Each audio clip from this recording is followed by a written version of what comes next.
तो आज मैं आपको अपने टीचर दिखाऊंगा जिनसे मैंने क्लासेस ली हैं। तो सर आइए जरा स्क्रीन पर। देखिए, एक तो बेसिक ट्रिक है, एक तो लाइक और शेयर ठोक दीजिए महाकाल का। लाइक और शेयर ठोक। सर चिंता ना करें, ये लाइक देंगे, शेयर भी देंगे, सब कुछ देंगे, कोई दिक्कत नहीं है, सब देंगे। 5000 लौटे दिख जाना चाहिए। ये 4000 के लिए मैं यहाँ पे नहीं खड़ा हूँ, पूरा साल मेहनत करता हूँ आपके लिए बेटा। भाई साहब सर की आज्ञा का पालन कीजिए। 5000 लौटे दिख जाने चाहिए इस वाली वीडियो पे, लाइक शेयर कर दो। और बताइए सर। 5000 घर का चिराग क्या? मुझे 5000 घर का चिराग जलाना है। अच्छा सर 5000 घर का चिराग जलाना है। जल नहीं पीऊंगा, जल नहीं पीऊंगा, बिल्कुल एकदम जो है। तो सर जल तो पी लीजिए। बूंद नहीं लूंगा, एकदम की जो नहीं है। पियोगे, चलो कोई नहीं।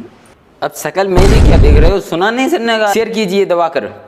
तुमसे एक सच छुपाया था, मुझे ये वाले सर ने नहीं पढ़ाया। इस बात की मुझे बहुत ज़्यादा दुख है, कहीं मैं इनसे पढ़ गया IAS बन गए होते और ये वाले सर के भाषण नहीं सुनने पड़ते। लगाओ IAS बनो और देश को संभालो, लेकिन नहीं तुम्हारी गांड में चनूने का। तो मजाक की बातों को साइड में रखते हैं और शुरू करते हैं आज का टॉपिक। और आज का टॉपिक होने वाला है पिक्सआर्ट के सभी टूल्स के ऊपर। अगर आपको पिक्सआर्ट के ये टूल्स आते हैं तो अभी एक बार वीडियो देख लेना, कुछ नया देखने और सीखने को मिल ही जाएगा। और वीडियो काफ़ी लंबी होने वाली है, तो कुरकुरे चिप्स वगैरह कुछ लेके बैठिए खाने को। तो मैंने पिक्सआर्ट का अपडेटेड वर्जन यूज़ किया है, बिल्कुल एकदम प्रीमियम है। आप उसको डाउनलोड करने के लिए मेरे इंस्टाग्राम प्रोफाइल पे चले जाइए और आपको बायो में ये वाला बायो में लिंक मिल जाएगा, जाके डाउनलोड कर लेना। वहाँ से सीधे आप डाउनलोड कर सकते हो। आपको पिक्सआर्ट और लाइटरूम दोनों प्रीमियम मिल जाएंगे और ये हमेशा अपडेटेड रहेंगे, तो फॉलो कर लेना भाई को। और वीडियो को स्टार्ट करते हैं विदाउट वेस्टिंग टाइम। तो गाइस यहाँ पे मैंने अपने पिक्सआर्ट में एक फ़ोटो को ओपन कर लिया है। अब यहाँ पर टूल्स में सबसे पहले ऑप्शन मिलता है हमको क्रॉप। तो क्रॉप कौन नहीं जानता, सभी जानते हैं कि हम किसी भी इमेज को क्रॉप कर सकते हैं। और यहाँ पर कुछ साइज़ दे रखे हैं जिनको हिसाब से हम क्रॉप कर सकते हैं। अब क्रॉप में एक ऑप्शन आता है, ये हमारे पास ये एक लेयर सी आती है। यहाँ पर हम इसको एक परफेक्ट रेशियो में और एक डायरेक्शन में मूव करके क्रॉप कर सकते हैं। तो इस तरीके से भी आप इसको क्रॉप कर सकते हो। यहाँ पर आप इधर करोगे तो यहाँ पर ऊपर डिग्री भी दिखाएगी, तो आप यहाँ से इसको क्रॉप कर सकते हैं। और स्क्वायर में करना आपको 3:4 में करना, 3:2 में करना। और यहाँ से ये आपको YouTube वाला मिल जाता है एक ऑप्शन, जिससे हम थंबनेल बना सकते हो। मैं इससे ही थंबनेल बनाता हूँ, तो ये मैं फिर कभी बताऊँगा कि आप थंबनेल कैसे बना सकते हैं। तो पहला ऑप्शन हमको मिलता है क्रॉप का, ठीक है। और इसके बाद दूसरा ऑप्शन मिलता है फ्री क्रॉप का। फ्री क्रॉप में हम बैकग्राउंड को इरेज कर सकते हैं या किसी भी एक पर्टिकुलर एरिया को सिलेक्ट कर सकते हैं, ऐसा आप समझ लो। जैसे फॉर एग्जांपल के लिए मैं अपने हैंड पर करता हूँ, ठीक है। तो यहाँ पे मैंने इस पर फ्री क्रॉप में जितना रेड पार्ट होगा उतना अलग निकल जाएगा और बाकी सारा रिमूव हो जाएगा। तो फॉर एग्जांपल के लिए मैंने ये इतना पार्ट सिलेक्ट कर लिया। देन एरो पर क्लिक करेंगे तो आप देख सकते हैं ये मेरा सिर्फ हैंड शो हो रहा है और बाकी सारा पार्ट रिमूव हो गया। तो फ्री क्रॉप का हम ऐसे यूज़ कर सकते हो। यहाँ पर हमको कई सारे ऑप्शन मिल जाते हैं। साइड में आप देख सकते हैं नीचे ये इरेजर का ऑप्शन मिल रहा है, तो यहाँ से कोई पार्ट ज़्यादा हो जाए तो हम उसको इरेज कर सकते हैं। और यहाँ पर एक मिलता है हमको, ये एरिया सिलेक्ट करने के लिए होता है। जैसे मेरे को बैकग्राउंड इरेज करना है या फिर कुछ करना है तो एक पर्टिकुलर एरिया को सिलेक्ट कर सकते हैं हम ऐसे, ठीक है। तो इसका भी यूज़ कर सकते हैं। अब इसके बाद जो आता है शेप क्रॉप, तो ये भी क्रॉप की तरह होता है, लेकिन यहाँ पर हमको एक शेप मिल जाती है क्रॉप करने के लिए। यहाँ पर बहुत सारी शेप हैं, आप इनमें कोई भी शेप में क्रॉप कर सकते हैं। फॉर एग्जांपल के लिए मैंने ये जैसे ये ट्रायंगल वाला ले लिया है। अब मैं इसको पहले तो उल्टा कर ले रहा हूँ, ठीक है, क्योंकि मैं ऐसा क्रॉप करूँगा कि मेरा पूरा फेस दिखे। और यहाँ से कहता तो फेस नहीं दिखता, लेकिन फिर हम ऐसे पतला करके लगाते और पूरा नहीं दिखता तो मज़ा नहीं आता। तो यहाँ पे मैंने इसको उल्टा कर लिया और ये शेप में क्रॉप किया। तो अब यहाँ पर आप देख सकते कि ये एक शेप में क्रॉप हो गया। अब हम यहाँ पर जो ये बॉर्डर आ रहा है, इस बॉर्डर का भी हम कलर चेंज कर सकते हैं। जैसे मैंने रेड सेलेक्ट किया तो ये बॉर्डर रेड हो गया और इसके साइज़ को बड़ा घटा सकते हैं। तो आप ये कर सकते हो और शेप पर क्लिक करेंगे तो ये उस टाइप में हो जाएगा, लेकिन फ़िलहाल मैं इसका यूज़ नहीं करूँगा। अब इसके बाद एक ऑप्शन आता है डिस्पर्जन का। तो डिस्पर्जन का यूज़ हम कैसे करते हैं अभी बताते हैं। जैसे यहाँ पर मैंने ये पेंट किया साइड में, ठीक है।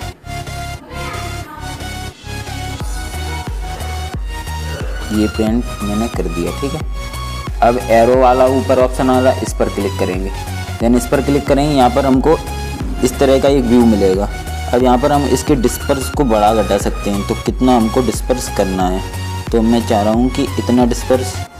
और इसके साइज़ को भी बढ़ा घटा सकते हैं कि ये जो पार्टिकल्स आ रहे हैं ट्रायंगल शेप में, ये पार्टिकल्स का साइज़ क्या होगा, मतलब कितने बड़े पार्टिकल्स होंगे या कितने छोटे पार्टिकल्स होंगे, तो इसका भी साइज़ हम अपने हिसाब से सिलेक्ट कर सकते हैं। देन इसके बाद ऑप्शन आता है डायरेक्शन का, कि किस डायरेक्शन में हमको पार्टिकल्स को मूव करना, लेफ़्ट साइड करना या राइट साइड करना, ये आप पर डिपेंड करता है, ठीक है। इन पार्टिकल्स की फेड को भी हम बढ़ा सकते हैं, कितने % हमको ये पार्टिकल चाहिए, ठीक है, तो इसको भी आप कर सकते हो। और यहाँ से आपको एक मिलता है ब्लेंड वाला ऑप्शन, तो यहाँ पे ब्लेंडिंग टूल्स पर भी हम वर्क कर सकते हैं। ये पार्टिकल्स कैसे ब्लेंड पर ऑप्शन करेंगे या वर्क करेंगे, तो वैसे मैंने एक ब्लेंड टूल के ऊपर वीडियो बनाई है, आप वो देख सकते हैं कि उसमें मैंने इंट्रोडक्शन दिया कि ब्लेंड टूल कैसे वर्क करता है, तो उसकी लिंक ऊपर आपको आई बटन में मिल जाएगी, वहाँ से जाके आप उस वीडियो को देख सकते हैं। देन इसके बाद एक ऑप्शन आता है क्लोन का, तो क्लोन का भी बहुत अच्छे से हम यूज़ कर सकते हैं। तो पहले जब हम क्लोन पर क्लिक करेंगे तो इस तरह का एक व्यू मिलेगा, जो ये फर्स्ट पॉइंट है, इस पर क्लिक करके हम इसके पॉइंटर को कहीं पर भी एक सिलेक्ट कर सकते हैं। तो यहाँ पे मैंने सिलेक्ट किया, देन यहाँ पर गया मैं ब्रश की सेटिंग्स पर क्लिक करेंगे तो ये 3 सेटिंग्स आ जाएंगे। देन हम इसके साइज़ को बढ़ाते हैं, ये पॉइंटर का साइज़ बढ़ गया, आप देख सकते हैं स्क्रीन पर दिख रहा है, ठीक है। और इसकी हार्डनेस को कम कर सकते हैं। अब मैं चाहता हूँ कि ये मेरा फेस एक साइड में दिखे यहाँ पर, ठीक है, तो मैं यहाँ पर ऐसे ब्रश करूँगा ना, ओ सॉरी, फिर से एक बार पॉइंटर को सिलेक्ट करते हैं और यहाँ से हम हार्डनेस को थोड़ा सा और बड़ा करके साइड, और यहाँ पर मैं इस तरीके से करूँगा, तो ये इतना पार्ट यहाँ पर मेरे दिखने लगा। तो ये भी एक बहुत अच्छा ऑप्शन है, हम किसी भी मूवी का पोस्टर बना सकते हैं, या फिर कोई जो अपन फ़ोटो क्लिक कराने जाते हैं तो कुछ इस तरीके फेड पोस्टर अलग से दे देते हैं, वो कि एक में 3 जगह दिख रहा है, तो यहाँ पर भी ऐसे यूज़ कर सकते हैं, इसकी ओपेसिटी को कम करके भी कर सकते हैं।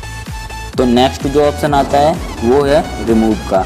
अब मैंने ये वाली फ़ोटो इसलिए ली क्योंकि वहाँ पे मैं कुछ रिमूव करता तो उतनी परफेक्टली होता नहीं और आपको समझ में नहीं आता।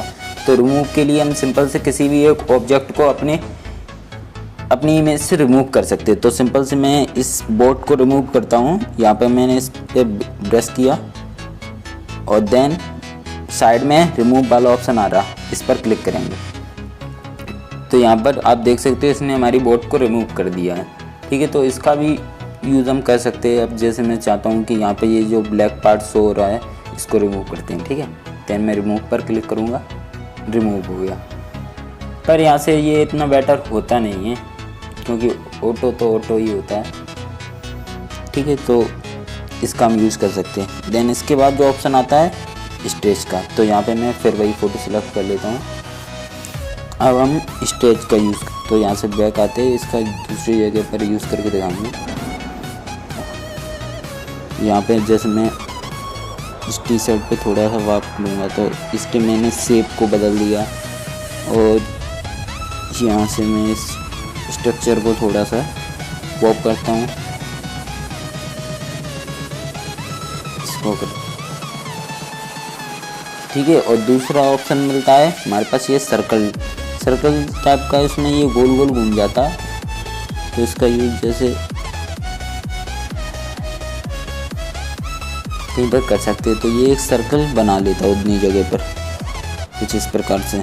तो इसके हम साइज़ को जैसे बढ़ा कर करेंगे ना तो ये कुछ ऐसा सर्कल बनाता है। इसका भी हम यूज़ कर सकते हैं, कई जगहों पर करते हैं इसका यूज़, अब जो कि मैं बाद में बताता रहूँगा, ठीक है। तो ये दूसरी तरफ रोटेट करेगा, वो ऐसे रोटेट कर रहा था ना, ये क्लॉकवाइज करेगा, ये वाला आपका एंटी क्लॉकवाइज करेगा और ये वाला क्लॉकवाइज रोटेट करेगा, ठीक है। अब इसके बाद ये आता है स्क्रीन, ये मतलब एक छोटे पार्ट में इसको कवर कर देता है। जैसे कि मैं यहाँ पर अपने फेस पर ही कर लेता हूँ, आई थिंक बहुत भद्दा लगेगा लेकिन ठीक है। तो यहाँ पर जब हम इस पर क्लिक करेंगे ना तो कुछ ज़्यादा ही हो गया, तो ये कैसा छोटा सा एकदम फेस लगने लगा। और उतने पार्ट को मतलब सिकोड़ सा देता है, ठीक है। और इसका अपोजिट हो जाता है इन्फ्लेट। तो इस पर हम जब क्लिक करेंगे तो ये उतने पार्ट को बड़ा कर देता है, मतलब जूम कर देता है। तो इसके साइज़ को मैंने बढ़ाया, देन इस पर क्लिक करें, ओ गलत जगह पर, तो ये इतने पार्ट को जूम कर देता है, ठीक है। और इसके बाद आता है रिस्टोर। तो अभी तक हमने जितने भी एफएक्स के साथ खेला ना, तो उसको रिस्टोर से हम हटा सकते, ठीक है। तो यहाँ पे इन सभी चीज़ों को मैं वापस कर देता हूँ रिस्टोर, ठीक है। जैसी थी हमारी इमेज वैसी होगी। तो आई थिंक आपको स्टेज समझ में आ गया होगा। देन इसके बाद आता है मोशन। इसका भी हम यूज़ कर सकते हैं किसी भी चीज़ को मोशन करने के लिए। तो जैसे कि मैंने यहाँ पर ये इतना पार्ट अपना सिलेक्ट कर लिया, ठीक है। अब मैं चाहता हूँ इसको मोशन करने के लिए, तो पहले तो ऑप्शन आता है लीनियर का। तो हम कुछ इस प्रकार से इसको मोशन कर सकते हैं किसी भी एक डायरेक्शन में, ठीक है। ये जैसे कि देखते नहीं मूवी में टाइप का इफेक्ट आता है कि ये 4 5 5 दिखने लगते हैं। तो काउंट को मैं कम कर दे रहा हूँ, तो इसका भी कुछ इस प्रकार से यूज़ कर सकते हैं। और इसके बाद दूसरा आता है फ्री मोशन में क्या होता है कि ये किसी भी डायरेक्शन में मूव होता है, मतलब वहाँ पे एकदम सीधा लीनियर मोशन होता था, और यहाँ पे किसी भी डायरेक्शन में मूव कर सकते हैं। जैसे एक पार्ट राइट में, एक पार्ट ऊपर, एक पार्ट नीचे। तो वो आप पर डिपेंड करता है कि आप कहाँ पर इसको मूव कर सकते हैं। लेकिन हाँ, यहाँ पर आप इसको सिलेक्ट कर सकते हैं। आई थिंक यहाँ पर ये ब्रश वाला ऑप्शन देते तो ज़्यादा सही रहता, लेकिन इन्होंने नहीं दिया ब्रश वाला ऑप्शन, क्योंकि ये कटआउट तो ऐसे ही मज़ा नहीं आता। तो ठीक है। देन इसके बाद ऑप्शन आता है हमारे पास एक सिलेक्शन का। तो ये अच्छा ऑप्शन है, ये अभी आया, अपडेटेड वर्जन में आया है। तो यहाँ पर किसी भी एक पर्टिकुलर पार्ट को हम सिलेक्ट कर सकते हैं। अब यहाँ पे हम बहुत सारे वर्क कर सकते हैं, इसको कट कर सकते हैं, इसको कॉपी कर सकते हैं, इतने पार्ट पर इफेक्ट लगा सकते हैं। जैसे मैं चाहता हूँ ये ह्यू इतने पार्ट पे लग जाए, या फिर ब्लैक एंड वाइट नेगेटिव कोई भी इतना ही पार्ट हो जाए, तो उस पर भी हम इसका यूज़ कर सकते हैं। काफ़ी सारे ऑप्शन है, इसको इन्वर्स कर सकते हैं, मतलब ये अपोजिट हो गया। अब इतना पार्ट अनसिलेक्टेड है और बाकी पार्ट सिलेक्टेड है, ठीक है। तो यहाँ पर भी हम एफएक्स लगा सकते हैं या फिर कुछ भी कर सकते हैं, ठीक है। तो इसका जगह जगह पर हम यूज़ कर सकते हैं। अब यहाँ पर डिसिलेक्टेड है, इस पर क्लिक करेंगे तो डिसिलेक्टेड हो जाएगा सब कुछ, ठीक है। और क्या ऑप्शन है, चलो फिर से चेक करते हैं। यहाँ पे मैंने इसको कॉपी किया और यहाँ पर इसको पेस्ट कर दिया, क्या हुआ? अच्छा, हम इसको पेस्ट कर सकते हैं, किसी भी पार्ट को कॉपी करके किसी पर्टिकुलर पार्ट पे पेस्ट कर सकते हैं। और ये अच्छा ऑप्शन है, यहाँ पर हम इसके साथ ब्लेंड भी कर सकते हैं। तो इसका यूज़ करेंगे हम आने वाली वीडियोस में, कहाँ पर कर सकते हैं वो भी देखेंगे, ठीक है।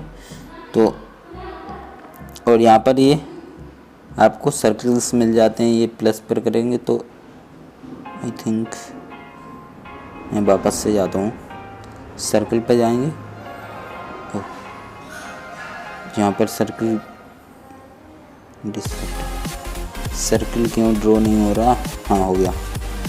तो ये सर्कल में पार्ट में ड्रॉ हो जाएगा। अब यहाँ पर जैसे मैं ये माइनस वाले पार्ट करूँगा तो इतना पार्ट इरेज हो जाए। ये ऐसा ऑप्शन फोटोशॉप में मैंने देखा था, तो यहाँ पर हम इसका भी यूज़ कर सकते हैं, ठीक है। किसी भी इल्यूजन को बनाने के लिए ये आपको वैसे ही मिल जाएगा जैसे अभी पिछले मिला था। किसी भी एक पर्टिकुलर शेप को आप खुद से ड्रॉ कर सकते हैं, और यहाँ पर इसको इन्वर्ट करके उतना पार्ट को इरेज भी कर सकते हैं, ठीक है।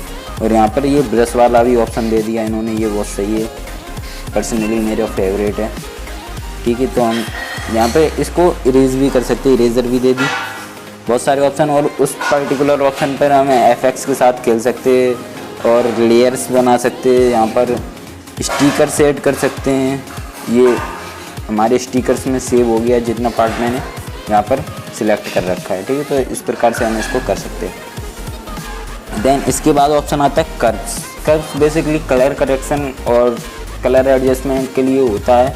तो इसमें हमको रेड, ब्लू, ग्रीन तीनों मिल जाते हैं। तो यहाँ पर जैसे मैंने सबसे पहले रेड को सिलेक्ट किया, ठीक है, और इसको मैं डाउन में ले जाऊँगा तो इसमें फ़ोटो में रेड कलर जाने लगा। और देन इसको मैं अप ले जाऊँगा यहाँ से, तो फ़ोटो में रेड कलर आने लगा। ठीक है, तो इसका भी हम यूज़ कर समझाएंगे इसको आने वाली वीडियोस में कहाँ पर यूज़ कर सकते हैं। अभी फ़िलहाल मैं इसको बताऊंगा, क्योंकि मैं यूजेस बताने लगूंगा तो वीडियो बहुत वैसे ही लंबी हो गई है और लंबी हो जाएगी। ठीक है, तो ये इन्वर्ट होने लगा, ग्रीन कलर जाने लगा, यहाँ पर ग्रीन कलर आने लगा। तो इसका भी समझ लो, ये ब्लू, इसको अप करेंगे तो ब्लू कलर आएगा। और बीच से भी हम इसको चेंज करके देख सकते हैं जब हमको लुक अच्छा मिले। तो आई थिंक ये कुछ ऐसा ठीक है। और रेड पर जाऊंगा मैं, इसको डाउन करूंगा, इसको भी डाउन ही करूंगा, यहाँ से इसको अप करूंगा, इरेजर पर जाऊंगा, इन्वर्ट करूंगा और बाकी सारे पार्ट को ब्रश कर दूंगा। ठीक है, तो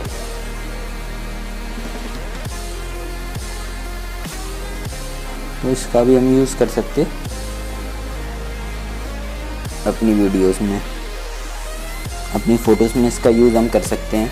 तो आप देख सकते हैं ये बिफोर कुछ ऐसी थी फ़ोटो और आफ्टर कुछ ऐसी। तो कुछ ब्लू या फिर कोई इफेक्ट डालना हो, रेड या कैसा भी इफेक्ट डालना हो तो इसका यूज़ कर सकते हैं। इन्वर्ट करके वापस से इसको ब्रश भी कर सकते हैं। तो यहाँ पर ये एक अच्छा ऑप्शन मिल जाता है एडजस्ट का भी यूज़ हम कर सकते हैं। यहाँ पर ब्राइटनेस को एडजस्ट करने के लिए, कॉन्ट्रास्ट को कम ज़्यादा करने के लिए और टेम्परेचर को बढ़ाने घटाने के लिए, ह्यू को चेंज करने के लिए।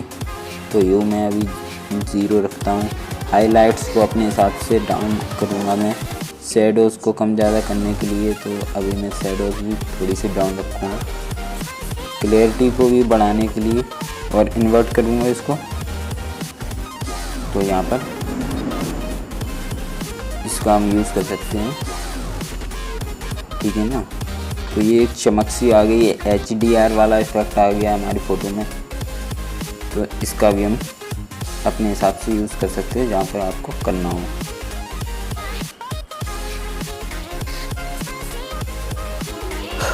देन ऊपर से राइट पर क्लिक करेंगे, हर बार की तरह फिर से राइट पर क्लिक करेंगे और ये बिफोर एंड आफ्टर आप देख सकते हो क्या मस्त लुक आया, एकदम HDR+ वाला, शायद ऐसा ही आता ना। टूल्स पे जाके अब जो इनेल्स वाला ऑप्शन आता है, यहाँ पर हम कलर्स को बढ़ा सकते हैं, सैचुरेशन को भी बढ़ा सकते हैं। तो इसका तो नाम ही है इनेल्स, किसी भी चीज़ को बढ़ाना। ठीक है, तो अभी आप समझ जाइए, कुछ ज़्यादा इतना यूज़फुल नहीं है। अब यहाँ पर आता है टिंट शिफ्ट, ये बहुत अच्छा ऑप्शन है। यहाँ पर हम ब्लर वाला इफेक्ट डाल सकते हैं। जैसे मैंने यहाँ पर ये यहाँ से लीनियर सेलेक्ट किया है, इसके ब्लर को थोड़ा सा बढ़ाता हूँ मैं, आई थिंक कितना। और ये मैं चाहता हूँ मेरे फेस वाला जो पार्ट है वो ब्लर बिल्कुल भी ना हो और बाकी नीचे का पार्ट थोड़ा सा ब्लर हो जाए। तो यहाँ पे मैंने ब्लर को आई थिंक 4 के अराउंड रखता हूँ। ठीक है, अब यहाँ से आप देख सकते हो। और अगर किसी भी चीज़ को थोड़ा सा और इरेज करना हो, आप चाह रहे ये मेरे यहाँ पे आ रहा है हैंड पर, तो इसको भी इरेज कर सकते हैं। हैंड पर आ रहा है, ठीक है, टी-शर्ट पर भी ब्लर आ रहा था, तो इसको मैंने अपने हिसाब से इरेज करते हैं। देन अभी आप देख सकते हैं कि ये ब्लर हमारे फेस के इधर तो नहीं आ रहा, वहाँ पे भी बैकग्राउंड पर भी नहीं आ रहा है और बाकी नीचे के पार्ट पे आ रहा है। रेड कलर में हमको सर्कल मिल जाता है और सर्कल के हिसाब से ब्लर रख सकते हैं। ठीक है, और यहाँ पर एक लीनियर मिल जाती है तो इसके हिसाब से रख सकते हैं। इसका भी हम ब्लर के लिए यूज़ कर सकते हैं। ठीक है, और यहाँ पे पर्सपेक्टिव, तो ये भी बहुत अच्छा ऑप्शन है। यहाँ पे हम इसको पर्सपेक्टिव के हिसाब से मूव कर सकते हैं। जैसे कि मैं यहाँ पे इसको थोड़ा सा प्लस में ले जाऊँगा तो ये एक साइड से स्ट्रेच होने लगा है। ठीक है, और इसको माइनस में ले जाऊँगा तो ये दूसरी साइड से स्ट्रेच होने लगा, यानी कि प्लस में ले जाऊँगा तो राइट साइड से स्ट्रेच होगा और माइनस में ले जाऊँगा तो लेफ़्ट साइड से। ठीक है, और अगर हमको ऊपर नीचे से स्ट्रेच करना है तो यहाँ पे भी ऐसा सेम दूसरे वाले ऑप्शन को सिलेक्ट करेंगे और इसको अप ले जाएँ तो ऊपर से स्ट्रेच होगा, डाउन ले जाएँ तो नीचे से स्ट्रेच होगा। ठीक है, तो इसका भी हम देन इसके बाद हमको ऑप्शन मिलता है रीसाइज़ का। तो रीसाइज़ ये एक अलग ही ऑप्शन है। इस पर हम किसी अपनी फ़ोटो के साइज़ को सिलेक्ट कर सकते हैं कि हमारी फ़ोटो का क्या साइज़ था, क्योंकि वो फ़ोटो हम इंपोर्ट करते वो कंप्रेस हो जाती, थोड़ी कम लो में आती है। ठीक है, तो यहाँ पे हम मैक्सिमम साइज़ को भी सिलेक्ट कर सकते हैं। जैसे अभी मैंने 2000 करके रिसाइज पर किया, ये पहले कुछ 1000 समथिंग कुछ था, तो यहाँ पे ये बता रहा है 1983, ये हमारा ओरिजिनल साइज़ है। ठीक है, तो इससे ऊपर हम नहीं जा सकते, किसी भी फ़ोटो को इस साइज़ से ऊपर नहीं ले जा सकते। तो 1982 रख के मैं चेक करता हूँ रिसाइज पर क्लिक करके। अब ये हमारी रिसाइज हो गई 1982 में। तो हम यहाँ पे इसको कितना भी और ज़्यादा जूम कर सकते हैं। ठीक है, और इसके मैं साइज़ को आपको कम करके दिखा दूँ तो ये उतनी जूम नहीं होगी। जैसे यहाँ पे मैंने कुछ 500 ही रखी, ठीक है, और रिसाइज किया। अब मैं आपको इसको जूम करके दिखाता हूँ, ये मैक्सिमम जूम हो गई, इससे ज़्यादा जूम नहीं हो रही है। ठीक है, और मैं इसके साइज़ को अगर वापस से 1982 पे ले जाऊँ तो आप देखना 1982। अब आप देख सकते हैं ये उस साइज़ से ज़्यादा जूम हो रही। तो ये हमारा एक्चुअल साइज़ है, जो कि 1982 से ऊपर तो नहीं जाएगा, साइज़ तो नहीं बढ़ा देगा लेकिन कंप्रेस नहीं होने देगा। तो इसका हम यूज़ कर सकते हैं। ठीक है, क्योंकि जब हम यहाँ पर, जैसे मैं इसकी साइज़ को वापस से कम कर दे रहा हूँ, 502 रख दिया, डन किया। अब यहाँ पर मैं फ्री क्रॉप पे जाऊँगा तो मैं इससे ज़्यादा जूम नहीं कर पाऊँगा, और मैं चाह रहा हूँ कि मैं थोड़ा और डिटेल्स में इसको जूम करके करना चाहता हूँ। तो मैं इसके रीसाइज़ को बढ़ा लूँगा और अगेन से जाऊँगा, तब वो वर्क करेगा। ठीक है, मतलब और ज़्यादा जूम हो जाएगा और हम उसका यूज़ कर पाएंगे। तो अभी तो इतना ठीक है। देन इसके बाद आता है फ्लिप रोटेट। ये तो सिंपल सभी जानते हैं, ये किसी एक डायरेक्शन में रोटेट करता है। ठीक है, राइट में करना हो, हॉरिजॉन्टल में करना हो, वर्टिकल में करना हो, मैं ऊपर नीचे हो जाएगा, तो ये तो नहीं बताएंगे। तो आई थिंक आपको इतने ये टूल्स के सभी ऑप्शन समझ में आ गए होंगे। इनके मैं एक एक यूजेस बता दिए हैं। तो गाइस वीडियो कैसी लगी? वीडियो अच्छी लगी है? नहीं। अगर नहीं भी अच्छी लगी है तो लाइक और शेयर ठोक दीजिए महाकाल का। मिलते हैं नेक्स्ट वाली वीडियो में, तब तक के लिए गुड बाय।